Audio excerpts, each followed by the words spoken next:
आइए question number 8 को discuss करते हैं। क्वेश्चन नंबर 8 में क्या कहा है, बड़ा इंपॉर्टेंट क्वेश्चन पूछ लिया इन लोगों ने। एक छोटा सा पॉइंट इंपॉर्टेंट पूछा है जो डिफरेंट है, बेसिकली अब तक नहीं पूछ रहे थे, यहाँ पे पूछा है। कहते हैं कि earning before interest and tax जो कंपनी का है वो 4,50,000 है, ठीक है। कहते हैं करंटली जो कंपनी के पास 80,000 इक्विटी शेयर है 10 रुपये वाले, ओके, इसमें भी कोई दिक्कत नहीं है।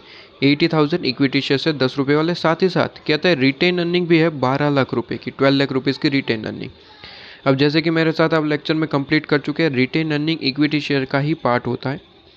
रिटेन अर्निंग का मतलब होता है कि कुछ ऐसा इक्विटी शेयर का पार्ट जो डिविडेंड के हिसाब से हमने नहीं बांटा, कंपनी ने अपने पास ही रखा, उसे हम कहते हैं रिटेन अर्निंग। मतलब कि उसे बांटा नहीं गया है, कंपनी ने अपने पास रखा है फ्यूचर बिजनेस में लगाने के लिए या फिर वगैरह वगैरह XYZ रीज़न हो सकते हैं। कहता है इट पे annually interest of ₹1,20,000 on 12% debenture. तो कहता है इंटरेस्ट, कंपनी जो है इंटरेस्ट पे कर रही है ₹1,20,000 जो कि 12% है डिबेंचर का। तो क्या मुझे डिबेंचर का अमाउंट अगर निकालना हो तो क्या आप निकाल सकते बड़े आराम से। अगर मुझे डिबेंचर का अमाउंट निकालना है तो क्या निकाल सकते, ये इंटरेस्ट का अमाउंट गिवन है और 12% है ये गिवन है। क्या डिबेंचर का मेन अमाउंट अगर मुझे निकालना है तो क्या आप निकाल के दे सकते, बिल्कुल।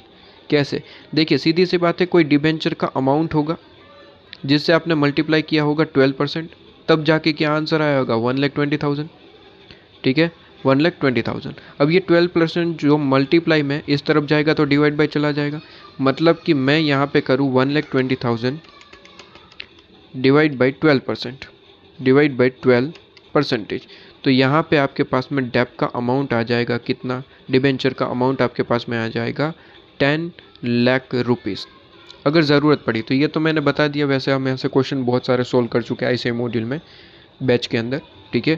तो ये तो मैंने ऊपर ऊपर से बता दिया कि अगर ज़रूरत पड़ी डेप का अमाउंट कितना है ये जानने की तो वैसे भी निकाल सकते हैं 1,20,000 डिवाइड बाई 12%, तो डेप का मेन अमाउंट मिल जाएगा, ठीक है। इसके बाद company proposes to take up an expansion plan. अच्छा, एक्सपेंशन स्कीम प्लान यहाँ पे अप्लाई करना चाहती है कंपनी, तो ऑब्वियसली एक्सपेंशन करना है तो पैसों की ज़रूरत पड़ेगी, तो वैसा ही कुछ लिखा होगा, देखते हैं। कहता है for which it need additional fund ₹6 lakh. लीजिए 6 लाख रुपीज़ की ज़रूरत है कंपनी को, क्यों, क्योंकि एक्सपेंशन प्लान अप्लाई करना चाहती है, ठीक है। आगे क्या कहता है, it is anticipated that after expansion, कहता है company will be able to achieve same rate of return on investment. Investment पे जितना अभी रिटर्न कमा रहे सेम रेट फ्यूचर में भी कमाएंगे एट आपके पास में प्रेजेंट लेवल जो अभी कमा रहे हैं, मतलब कि ये जो अभी का है प्रेजेंट लेवल 4,50,000 EBIT, ये जितने इन्वेस्टमेंट पे कमा रहे अभी वो परसेंटेज निकाल लो, फ्यूचर में भी उसी परसेंटेज के हिसाब से एक्सपेक्टेड EBIT भी कमाएंगे, ठीक है। ये क्या चीज़ होती है वापस से पढ़ेंगे क्योंकि ऐसे मॉड्यूल में तो सेम क्वेश्चन ऐसा देख चुके हैं, ये थोड़ा सा डिफरेंट इन लोगों ने किया है ये चीज़ आपके पास में। कहता है it can raise fund either through डेप्ट at the rate of 12% per annum, ठीक है, या फिर आप इशू कर सकते हैं इक्विटी शेयर्स एट अ पार, ठीक है, रेट टैक्स का होगा 40%। तो कहता है दो ऑप्शन दिए, 6 लाख रुपए की ज़रूरत है, आप दो ऑप्शन से काम कर सकते हैं, या तो 12% वाले डैप इशू कर दीजिए, ठीक है, 6 लाख रुपए डैप से ले लीजिए, या फिर 6 लाख रुपए इक्विटी से ले लीजिए, दो ऑप्शन आपको दिए गए। कहते हैं दो अल्टरनेटिव और टैक्स का रेट जो है वो 40% है। सबसे पहले पूछा EPS आप निकाल दीजिए, एडिशनल फंड वर राइज थ्रू डेप्थ, अगर डेप्थ से लिया हो 6 लाख रुपए तो हमारा EPS क्या रहेगा वो बताइए। कहते हैं एडिशनल फंड अगर हमने इक्विटी से लिया हो तो हमारा EPS क्या रहेगा वो निकालिए, मतलब कि दोनों प्लान से EPS निकालने के लिए कहा है। मेन चीज़ जो यहाँ पे पूछी वो बहुत ज़्यादा इंपॉर्टेंट पॉइंट पूछ लिया। कहते हैं कि आपको ये बताना है, एडवाइस करना है। अभी तक तो सिंपली एडवाइस ये पूछता था कि दोनों प्लान में से कौन सा बेहतर है, तो हम कह देते कि जिसका EPS ज़्यादा है वो बेहतर है। वो क्वेश्चन तो पूछा ही है, देखिए which source of finance should be prefer, ये तो पूछा ही है, तो कौन सा प्रीफर करेंगे, जिसका EPS ज़्यादा है वो प्रीफर कर देंगे। मेन क्वेश्चन जो यहाँ पे पूछा है वो ये वाला है। कहते हैं कि आपको एडवाइस करना है वेदर द कंपनी को एक्सपेंशन प्लान लेना चाहिए, ऑप्ट करना चाहिए या फिर नहीं, ये इंपॉर्टेंट पॉइंट है। जब ऐसा पूछता है कि कंपनी को असल में यहाँ पे एक्सपेंशन प्लान लेना चाहिए या फिर नहीं जाना चाहिए उस तरफ, तो आपको क्या करना होता है बेसिकली, इसका सॉल्यूशन कुछ इस तरीके से होता है बेसिकली कि आपको करना क्या होता है, सिंपल सा एक कहता है करंट EPS निकालिए और जितने भी प्लान हैं उसका ईपीएस निकालिए। ठीक है, जितने भी प्लान्स है उसका ईपीएस निकालिए। इस प्लान में हाईएस्ट ईपीएस किसका है वो पहले यहाँ पे लिख लीजिए। फॉर एग्जांपल हाईएस्ट ईपीएस 5 आया, उसे कंपेयर करिए करंट ईपीएस से। फॉर एग्जांपल करंट ईपीएस है 4, तो 4 से ज़्यादा है, मतलब कि प्लान पे जाने से ज़्यादा ईपीएस बढ़ रहा है आपका। अगर ईपीएस बढ़ रहा है तो जाना चाहिए, वरना नहीं। फॉर एग्जांपल यहाँ पे आपका करंट ईपीएस है 6 रुपीज़, ठीक है, और आपका प्लान कहता है हाईएस्ट ईपीएस है 5 रुपये, क्या जाना चाहिए? Answer is no. करंटली आप ज़्यादा कमा रहे, अगर प्लान में गए तो ईपीएस कम हो जाएगा, जो कि गलत हो जाएगा। तो इस तरीके से चीज़ें होती है। तो जब आपको ये पूछा जाए कि सर कंपनी को एक्सपेंशन प्लान में जाना चाहिए या फिर नहीं, तो आपको क्या करना है सर? करंट ईपीएस भी निकालना है और प्लान का ईपीएस भी निकालना है। प्लान का ईपीएस तो वैसे भी इसने सेपरेट क्वेश्चन में भी पूछा है, वैसे निकालना ही पड़ता, सिर्फ इतना ही पूछा होता हो तो भी, ठीक है, वैसे तो इसने पूछ रखा है। तो ये दो तो निकालना ही है, प्लान नंबर 1 प्लान नंबर 2 का ईपीएस तो निकालना ही है।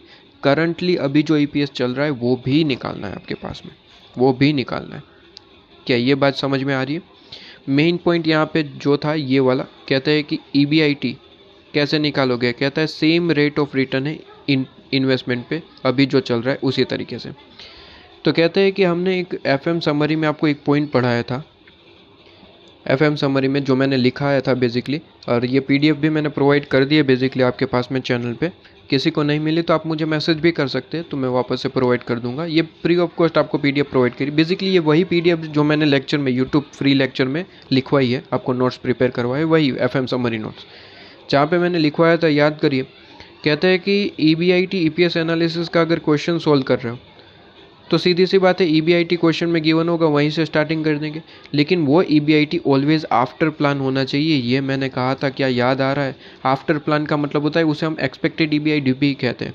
क्या कहते हैं? एक्सपेक्टेड ईबीआईटी भी कहते हैं। तो अगर एक्सपेक्टेड ईबीआईटी क्वेश्चन में गिवन है तो डायरेक्ट यहीं से स्टार्टिंग हो जाएगी।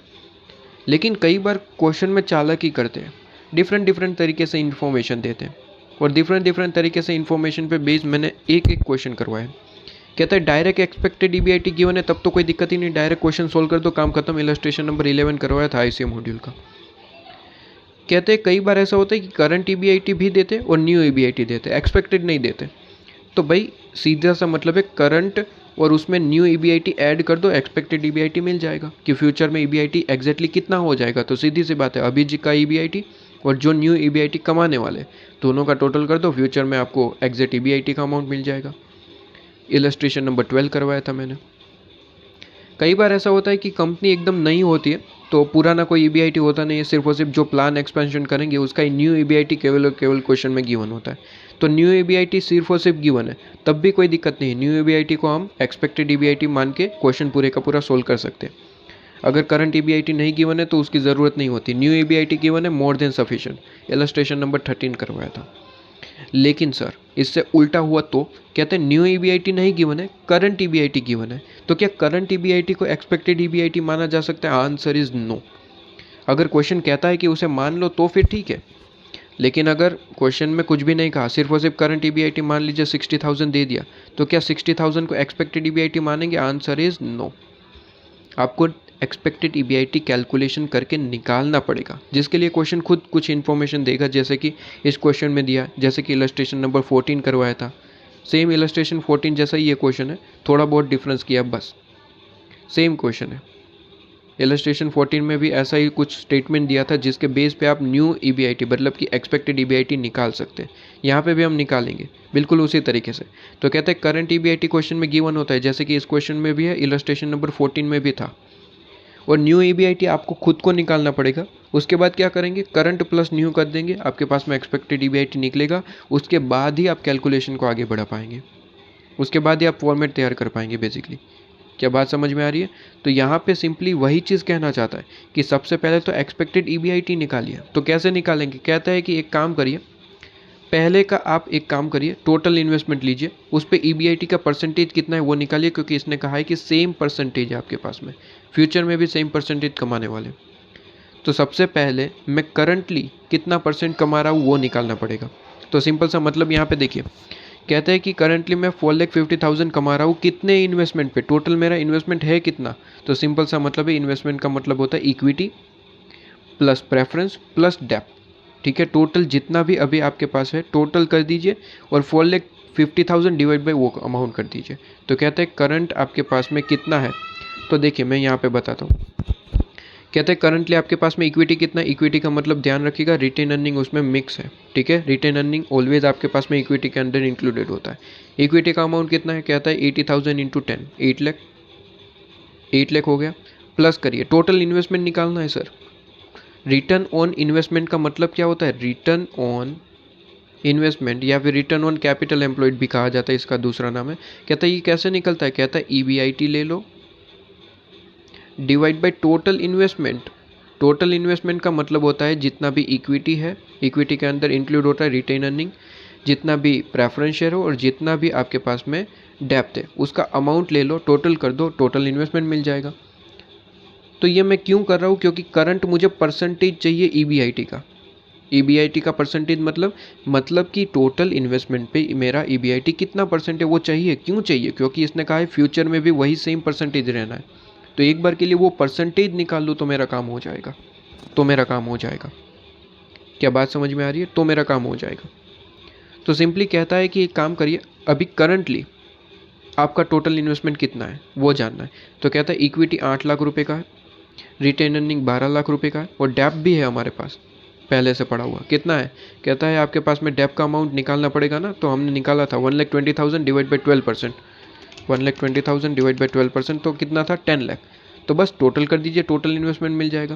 कहते हैं कि सर इक्विटी और रिटेन अर्निंग तो ऑलरेडी गिवन है 8 लाख और 12 लाख, डेप्थ थोड़ा सा निकालना पड़ेगा। कैसे करेंगे, 1,20,000 डिवाइड बाई 12%, तो डेप्थ का अमाउंट मिल जाएगा। टोटल आपको कैपिटल एम्प्लॉयड कह सकते हैं या फिर टोटल इन्वेस्टमेंट कह सकते हैं। मैंने अभी कहा दोनों वर्ड सेम ही है।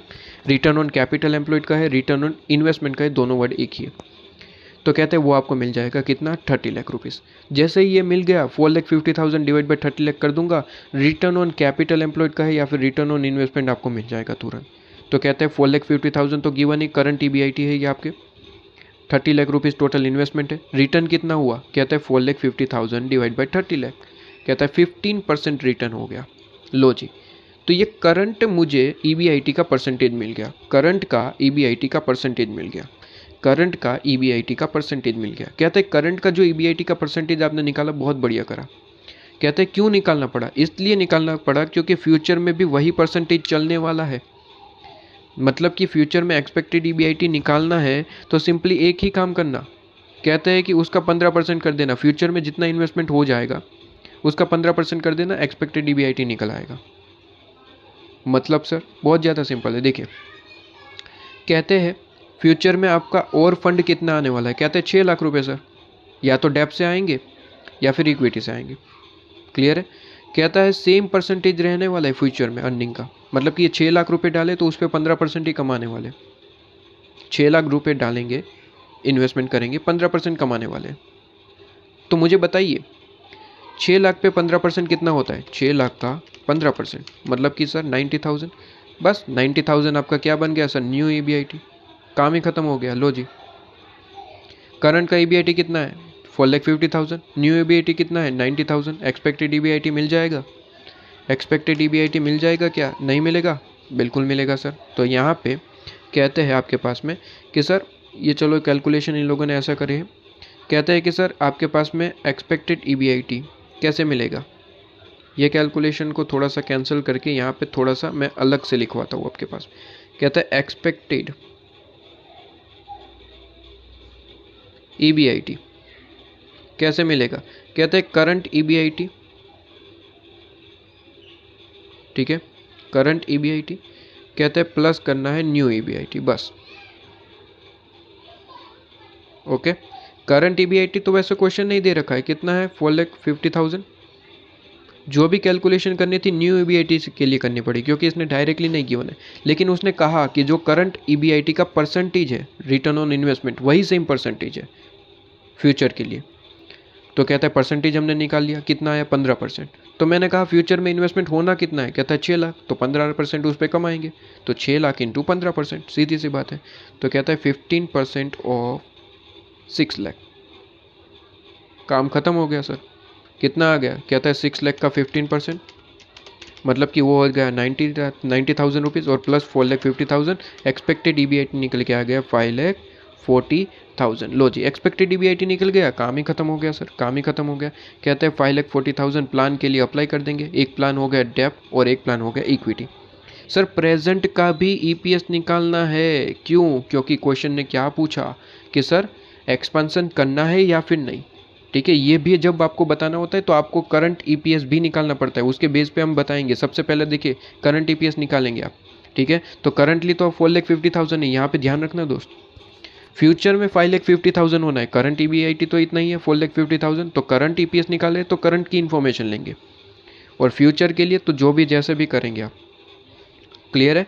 तो कहता है करंटली हमारे पास में डेप्थ है जिस पे 1,20,000 इंटरेस्ट पे कर रहे हैं, तो वो तो सब में ही प्लान में पे करना है, सीधी सी बात है।